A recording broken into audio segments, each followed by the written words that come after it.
तो आपने totally depend नहीं करना रियल एस्टेट एजेंट में। हम इसे एक टर्म यूज करते हैं रेड फ्लैग। ये रेड फ्लैग्स भी होते हैं, यहाँ पे अनफेयर तरीके से बहुत पैसा बनाया जाता है, फेक डॉक्यूमेंट्स बन जाते हैं। वो लैंड ऑलरेडी ही वो 2-3 बंदों को और भी सेल की हुई थी। अस्सलाम वालेकुम जी, मैं फैसल मुस्तफ़ा और मैं अटैच हूँ रियल एस्टेट से और कंस्ट्रक्शन से पिछले 20 साल से। तो मैं आपको टिप्स देना चाहता हूँ कि जब पाकिस्तान में रियल एस्टेट में कोई भी चीज़ें परचेज करने जा रहे हैं तो आपने टोटली डिपेंड नहीं करना रियल एस्टेट एजेंट में। बहुत सी चीज़ें ऐसी होती हैं कि जो आपने खुद चेक करनी होती है, क्योंकि ये जो आप इन्वेस्ट कर रही होती है आपकी सेविंग होती है और सेविंग के लिए आपने अपनी ज़िंदगी की जमा पूंजी लगाई होती है, ज़िंदगी की सारी मेहनत से आपने ये पैसा इकट्ठा किया, तो इसको इन्वेस्ट करते भी उतनी ही एहतियात करें। तो रियल एस्टेट एजेंट पर आपने 100% डिपेंड नहीं करना। बाकी कुछ चीज़ें आपने चेक करनी है कि वो चीज़ें जो आपको ऑफर कर रहे हैं क्या वो गलत हैं और रियलिस्टिक हैं भी कि नहीं है। तो इसके लिए आपने जो एहतियातें बरतनी है, हम इसे एक टर्म यूज करते हैं रेड फ्लैग। ये रेड फ्लैग्स भी होते हैं, एहतियात भी होती है, प्रिकॉशनरी मेजर्स होते हैं, ताकि आप वो चीज़ें इस जब भी इन्वेस्ट करने जाएं इनको एहतियात से इस चीज़ को इन्वेस्ट करें।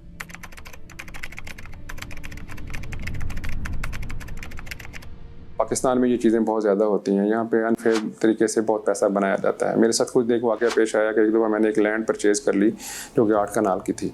वो लैंड के मुझे पेपर भी दिखाया गया, क्योंकि मैं इस फील्ड में था, इस फील्ड में जानते बूझते भी मैंने वो पेपर चेक किए, मुझे पेपर सही लगे, मैंने वो पेपर चेक वेरीफाई भी कर लिया। और जब लैंड की पेमेंट के करीब आया तो वो लैंड ऑलरेडी ही वो 2-3 बंदों को और भी सेल की हुई थी।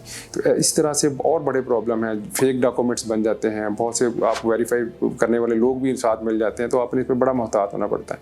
तो कोशिश करें जब भी चीज़ें हों, इसका एक हम लोग का भी मुस्लिम हमें इस्तिखारा कर लेना चाहिए और फिर चीज़ों पर नज़र रखनी चाहिए कि हमारे साथ जो बंदा भी चल रहा है कि वो सही चल रहा है या नहीं सही चल रहा। तो इन चीज़ों को लाजमी छोटी छोटी चीज़ें होती हैं जिनके टिप्स मैं आपको अभी इस वीडियो में और आगे बताऊँगा भी कि कौन कौन सी चीज़ें आपने देखनी है एहतियात से, जिनसे आप पता चल जाएगा कि ये चीज़ें गलत हैं या सही हैं।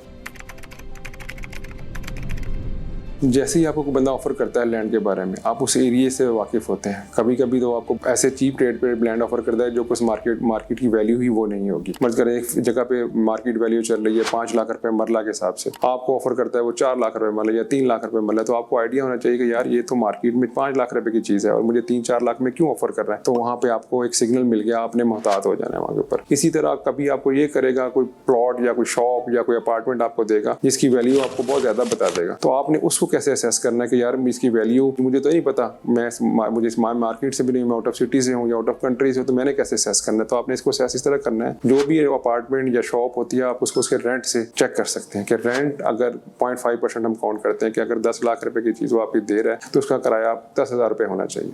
अगर वो इससे ज़्यादा किराया है, वो कह रहा है जी नहीं जी ये चीज़ बड़ी अच्छी है, 10 लाख रुपये की चीज़ है, इसका 50,000 रुपये किराया आएगा, तो 50,000 रुपये किराया हो ही नहीं सकता। तो ऐसी चीज़ से आप फिर आपको सिग्नल मिल गया कि ये मेरे साथ कोई चीट कर रहा है। इसी तरह वो आपको डॉक्यूमेंटेशन में कहीं हैंकी फैंकी करेगा, डॉक्यूमेंटेशन प्रॉपर नहीं देगा, आपको मुझे ज़्यादा फोर्स में जल्दी साइन कर लें जी ये चीज़ कल बिक जाएगी, जितने की हो जाएगी जी, ये चीज़ अभी ले लें, कल आप आएंगे तो कल ये चीज़ अवेलेबल है। जैसे वो जल्दबाजी दिखाए तो आपको ये भी आपको सिग्नल है कि आपने उस पर भी मोहतात हो जाना है। और इसी तरह वो आपको एक्स्ट्रा डॉक्यूमेंटेशन भी कभी दे देगा, ये ओरिजिनल पेपर्स हैं, आप ओरिजिनल पेपर्स रख लें, कोई मसला नहीं, मालिक यहाँ नहीं आ जाएगा, कल को आपको दे देगा, ओरिजिनल पेपर आप अपने पास रख लें, आप इसकी 50% डाउन पेमेंट कर दें, इसकी 25% डाउन पेमेंट कर दें। बहुत दफ़ा होता है कि लोगों से पेपर्स गुम हो जाते हैं या लोगों से पेपर्स चोरी कर लिए, छीन लिए जाते हैं और वो इसी तरह पेपर्स ला के भेज दिए जाते हैं, क्योंकि हमने डॉक्यूमेंट्स में दिया, हमने सोसाइटी से या रजिस्ट्रार ऑफिस जाके चेक कर लिया तो उसने कहा ये आपका डॉक्यूमेंट बिल्कुल जेन्युइन है, आपको डॉक्यूमेंट भी जेन्युइन मिल रहा है, सब भी जेन्युइन मिल रहा है और आपको एक अट्रैक्शन भी है कि यार ये चीज़ इतने की है, कल को मुझे इसमें पैसे मिल जाएंगे। लेकिन ऐसा नहीं होता।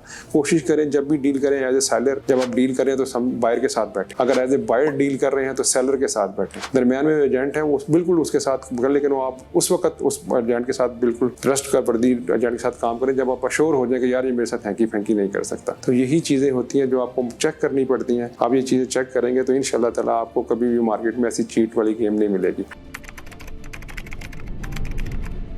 और अगर आप अपनी पूरी डॉक्यूमेंटेशन के साथ अपनी पूरी रिसर्च मुकम्मल करें, ऑनलाइन चीज़ों से चेक करें, सराउंडिंग से चेक करें, सभी चीज़ें चेक करें और आपको अगर लगता है कि आपके साथ कोई चीट हो रहा है, कोई बाय अनफेयर मीन्स आपको कोई चीज़ दी जा रही है, तो जो भी इसकी अथॉरिटीज़ हैं उन पर कंप्लेन करें, उसके खिलाफ लीगल एक्शन लें। इसलिए मैं बार बार कहता रहता हूँ कि डॉक्यूमेंटेशन ज़रूरी क्यों होती है कि आप लीगल प्रोसीजर में जा सकते हैं। तो डॉक्यूमेंटेशन प्रॉपर करें ताकि कल को आपको किसी लीगल अथॉरिटी के पास जाना भी पड़ता है तो आपके ये लीगल डॉक्यूमेंट्स आपके पास होने चाहिए। जो चीज़ें अगर आप प्लान कर चुके हैं कि आपने सिर्फ इन्वेस्टमेंट ही करनी है, तो आपने हमेशा ऐसी ही जगह पर इन्वेस्टमेंट करनी है सेमी डेवलप्ड एरियाज़, उनमें ही इन्वेस्टमेंट करें और कोशिश करें कि वही आप उन एरिया में जाएगा जो एग्जिस्ट करते हैं। सबसे पहले जो आपको चीज़ चेक करनी है, इस टाउन में आप जा रहे हैं उसका एनओसी का चेक करें कि एनओसी वहाँ पे है, गवर्नमेंट ने उसको एनओसी दे दिया हुआ है, आप एनओसी चेक करें और फिर उसमें जाएँ कि उसका फुली डेवलप एरिया में जाएँ, लेस डेवलप एरिया में जाएँ, सेमी डेवलप एरिया में जाएँ, तो कल को आपको ज़्यादा प्रॉफिट दे सके।